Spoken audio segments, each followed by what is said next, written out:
Hi everyone, welcome to Writing Stories with my good friend Kimberley D. Tait and myself, L.M. Spilsbury.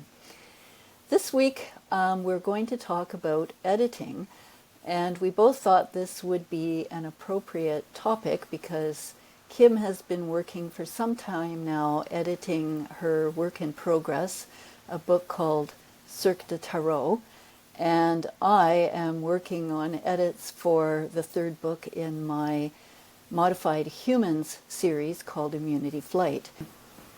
Yes, Sorry, well, Kim, go ahead. I have had two editors. One I did use as a copy and line editor for one of my first books, A History of Lightning. I did use him, Matt Matchin is his name, and he did do a manuscript evaluation on Circ de Tarot, and basically told me my first 14 chapters were brilliant, and then it all fell apart and the subsequent chapters after. So I, like you, had to start over from scratch, and it's really hard when you have already sort of written something down to see it in a different way. You know, you really have to train your brain to see it in a different way, and sometimes it takes time, and that's the one thing that, you know, even if you're panicking and you don't think you can do it, just give yourself a little bit of time.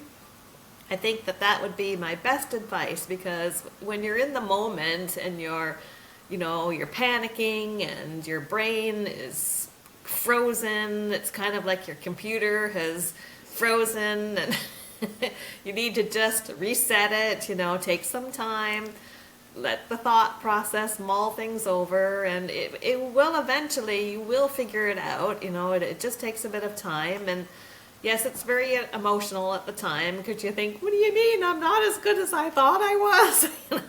But just because it's not right doesn't mean it's not bad. It's just not quite right.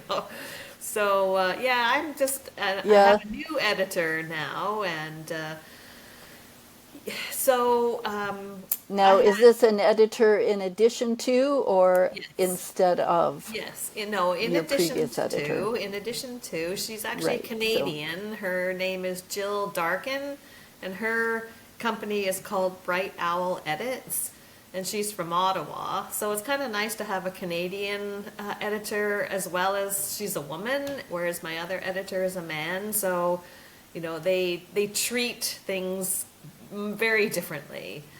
And so, yes, I had to split Cirque de Tarot into two books because it was far too long, and so now it's a duology. So she did a line edit / copy edit on the first book and sent me a whole bunch of track changes. So it didn't take me very long to get through them. As a lot of times it was just changing a word here and there, like, did you really mean that, or did you mean this?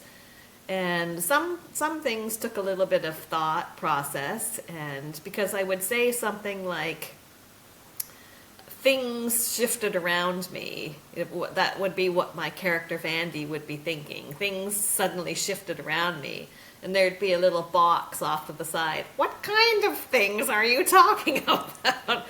So, it's just expanding things. Like, I knew in my mind what was going on, but it didn't work on the page. So just little things like that. You make me think of when I was sorry, I was just going to say, you make me think of when I was writing my graduate thesis, and I had to learn to be so specific. Yes. Because my graduate advisor, when he was editing or checking my thesis, was constantly making sure that I was very specific. And your example of things shifted around me, he would have nailed me on that too. Yes, yeah. Well, there's one scene where, he's sitting there and his mind is filled with desperate thoughts. And even though there was no little box beside it, I'm already starting to think like an editor.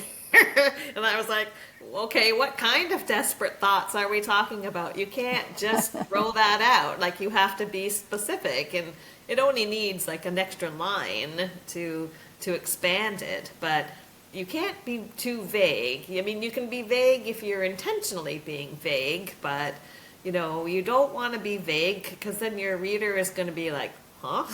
I don't understand this. But one tool that I have discovered is the text-to-speech option on your computer. Now, you do have to sit there and be very present, because you can't be listening to your book and doing the dishes. You have to sit there and you have to be very present, because the text voice is it's a little mechanical, but it reads every single word. And if there's a typo in there, man, they just stick right out. And even after having a professional editor, the amount of typos and the awkward sentences and things like, what? Like, it just didn't flow. And so I've discovered that option. And so I've been sitting and listening to my book being spoken back to me. And the typos stand right out. And I couldn't believe how many there were sprinkled through it. And a couple of awkward sentences that I thought, wait a minute, what? They probably read okay, but when you hear them spoken back to you, it's really, the flow is really jilted. So, but the one nice thing about it is to sit there and listen to your book being spoken back to you and thinking to yourself, you know what? This book is actually pretty good. It's like, I'm really impressed. If you want a little boost of confidence, just listen to somebody read your book back to you.